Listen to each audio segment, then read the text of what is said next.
Tinamad na naman pala ako mag-edit ng video na to kaya ito, ngayon ko na lang ulit siya i-upload. Ito nga pala yung day 2 namin tapos pangalawa namin tong pinuntahan. After kasi ng The Sanctuary of Truth Museum, dumiretso na kami dito sa Nong Notch Tropical Garden. Nagrent nga pala kami ng VIP na ganitong transpo nila para hindi na kayo maglakad kasi nakakapagod kasi at napakalawak din itong garden na to.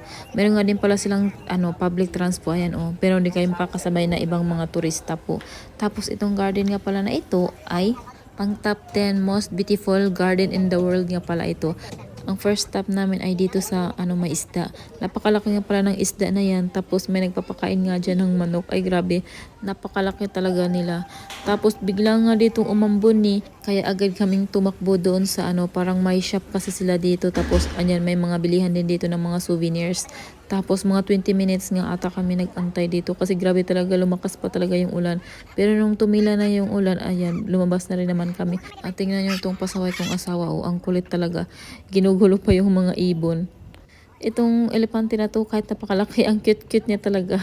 Tapos nakita ko tong heart na yan. After nga namin maglakad doon, ay sumakay na rin kami dito sa transpo namin. Tapos matutuwa ka talaga sa nakadisplay dito sa left and right na dinadaanan namin. Kasi ang dami talagang mga naka-display na mga animals, kahit anong uri ng mga animals. Tapos nag-stop nga pala din kami dito sa parang may sasakyan area. Kasi sabi ng asawa ko gusto niya daw tumingin ng mga cars dito. Ang galing nga ng isang sasakyan kasi may mga logo siya ng Louis Vuitton. Tapos sa dulo nga pala dito is may mga pusa area nga pala dito. Ayan no, ang cute ng pusa na to. Oh my God, very cute. Why is now out? Old.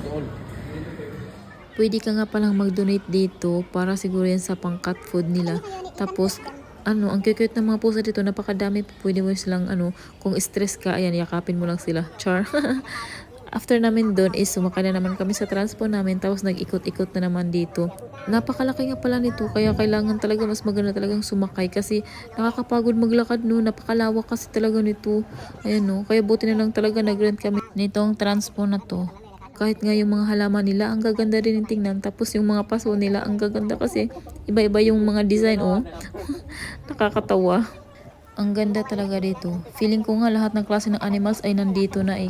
Kahit nga yung mga sea creatures, nandito na din sila. Parang squid ata. Tapos mga isda din dito. Iba't ibang klase ng isda. Ang ganda talaga pagkagawa eh. Habang nagtutour nga pala kami, yung tour guide naman is nag-i-explain naman siya kung ano to, ganun. Tapos dito naman ihininto niya kami dito kasi sabi niya mas maganda daw kasi pag aakyat kami dyan sa taas. Oo nga, tingnan niyo napakaganda talaga dito. Grabe, nakitang-kita mo talaga lahat. Buti na lang talaga at tumila na yung ulan kasi grabe, ang lakas ng ulan nung una talaga. Paano namin may enjoy ito kung napakalakas talaga ng ulan? Kaya tingnan nyo, kahit makulimlim siya, okay lang din naman. Sobrang laki nga pala ng pagkagawa nitong animals na yan. Hindi ko nga lang alam kung ano yan. Hindi ako sure kung dinosaur din ba yun. Ito nga pala yung Royal Pavilion. Sabi ng asawa ko, bababa daw kami at maglakad na lang daw kami para makapag-picture ako dyan. Kaya lang hindi ako nakainig sa kanya, kaya ayan tuloy wala akong picture dyan. After nga pala namin dito sa garden ay dumiretso na kami doon sa beach side. Kumain nga lang pala kami dito sa Chiang Minar restaurant kasi nagugutom na kami. Ito na kasi yung dinner namin kasi after nito is pupunta na kami sa hotel namin. Tapos, ayun nga pala, habang hindi pa yung sineserve yung pagkain namin, sabi ko sa asawa ko, pupunta muna kami sa kabilang restaurant. Gusto ko kasi mag-picture doon sa sa crabs. Kaya lang pinuntahan muna namin tong mga bata kasi naglalaro sila dito. Oh. Ayun, ang kulit ng mga bata na to. Nakakamiss din sila. Ito nga pala yung sinasabi kong crab. Sabi ko sa asawa ko, picturean niya ako dito. Kaya lang, yung natirang picture ay ito na lang. Napakalayo ko. Tapos, after namin mag-picture dyan, nakakita ko ng nagbibinta ng pomelo. Gusto ko sana ng mangga, kaya lang wala eh. Tapos, ito nga din pala yung in-order namin.